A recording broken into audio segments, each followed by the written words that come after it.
Mesdames, Messieurs, bonsoir. Nous sommes le mercredi 12 mai 2021. Heureuse de vous retrouver pour la présentation de ce journal.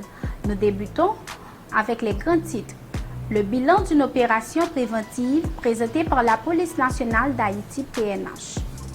À l'approche du référendum, le gouvernement parle du Covid-19.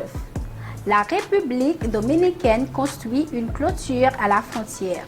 Le ministère de l'Éducation nationale, de la formation professionnelle, veut lutter contre la violence à l'école et au sein de la société.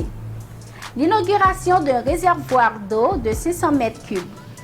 Peggy Siméon, un jeune déporté de la République dominicaine, tué par la police haïtienne à Ouanamet.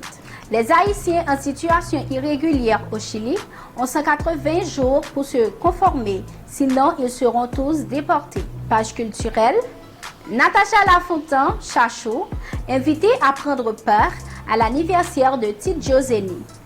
Un dédommagement de 45 000 $ US exigé à impossible. Le duo Cadillac et Beijing a encore frappé.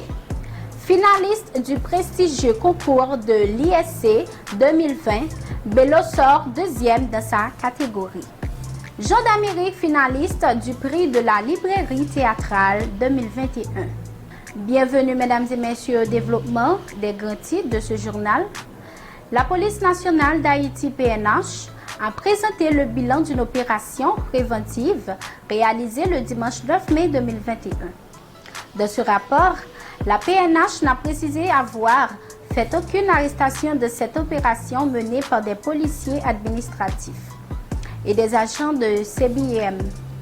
Cette opération s'est déroulée sous la supervision de Léon Charles, le directeur général AI de la police. À l'approche du référendum, le gouvernement parle de Covid-19. Pour organiser les carnavals régionaux et nationaux, le gouvernement haïtien n'a pas tenu compte des conséquences sanitaires, puisqu'à en croire les déclarations du ministère de la Santé publique, la Covid-19 est encore en Haïti. Arrivé à un moment, ce ministère a même cessé de donner des chiffres liés aux nouvelles contaminations, ce qui prouverait une baisse nette et considérable du nombre des infectés. À l'étonnement de plus d'un, le gouvernement ainsi que certains journalistes proches du pouvoir retournent avec ce sujet, relayer des cas qui seraient dus à la propagation du virus.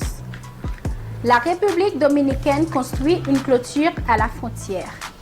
La République dominicaine a déjà construit 23 km de clôture à Jimani, frontière terrestre lui séparant avec Haïti.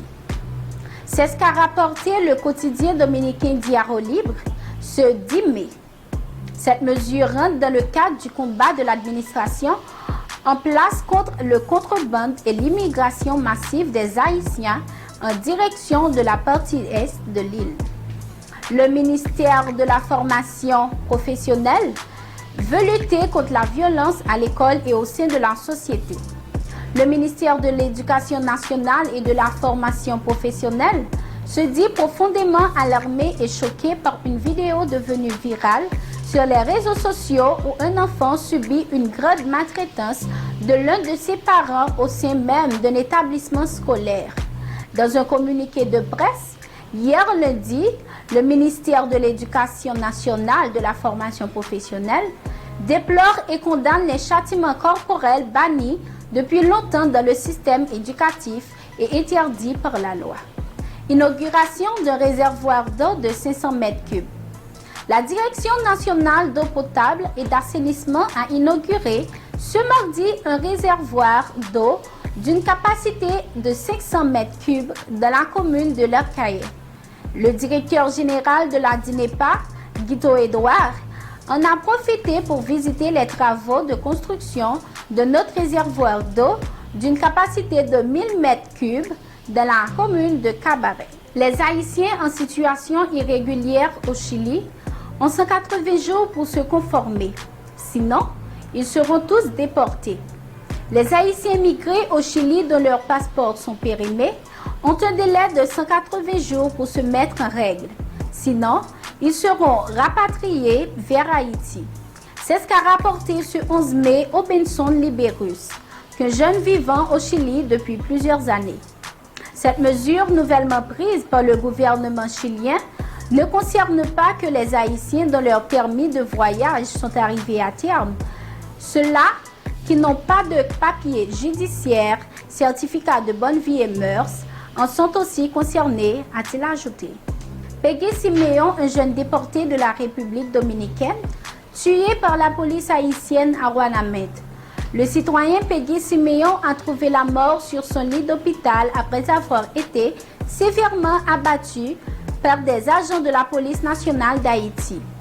Au niveau de Ouanamed, ayant été brutalisé par des agents des forces de l'ordre le lundi 10 mai, le citoyen Peggy Siméon a succombé à ses blessures dans l'après-midi de ce 11 mai au centre hospitalier où il était pris en charge. Dans une vidéo devenue virale sur la toile, on peut voir un policier jetant le jeune homme du haut d'un bus comme un parquet d'ordures. Chuté face contre le sol, Peggy Siméon a été accueilli avec des coups de bâton venus d'autres agents dépêchés sur les lieux. Débutons dans la partie culturelle. Invitée à prendre part à l'anniversaire de Tidjo Zeni, Natacha Lafontaine-Chachot. Animée d'une énergie débordante en vue de montrer son affection combien monumentale pour le chanteur vedette du groupe Crayola et à qui elle n'a cessé de tarir d'éloges, Natacha Lafontaine a reçu la réciprocité et le respect du groupe musical par une invitation très spéciale à la soirée d'anniversaire de l'homme considéré désormais comme son icône. C'est dans la lettre adressée directement à Natacha Lafontaine, dit Chachot, que le groupe Crayola a fait l'invitation formelle. Une réaction qui ne fait pas attendre après le geste noble de l'influence au lead vocal de la formation musicale Crayola.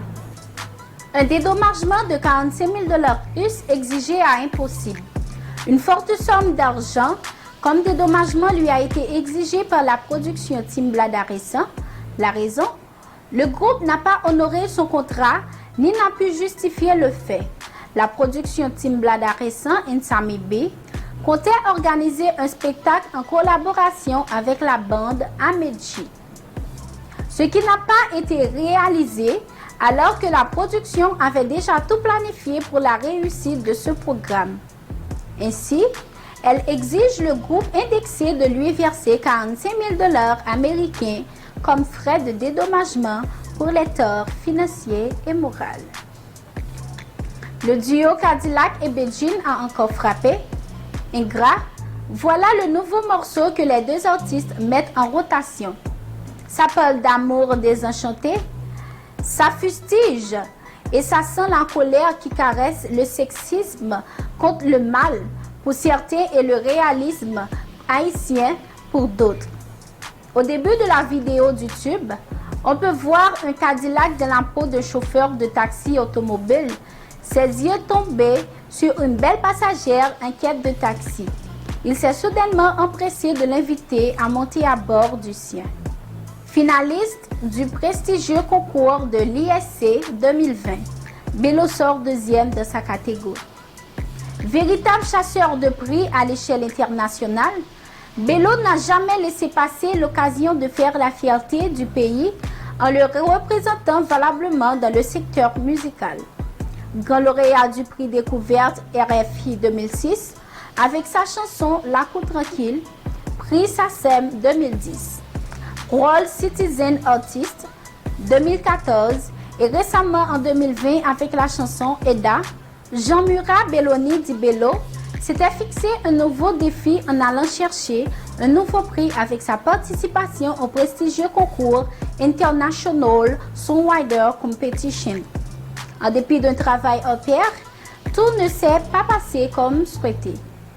Jean d'Amérique, finaliste du prix de la librairie théâtrale 2021.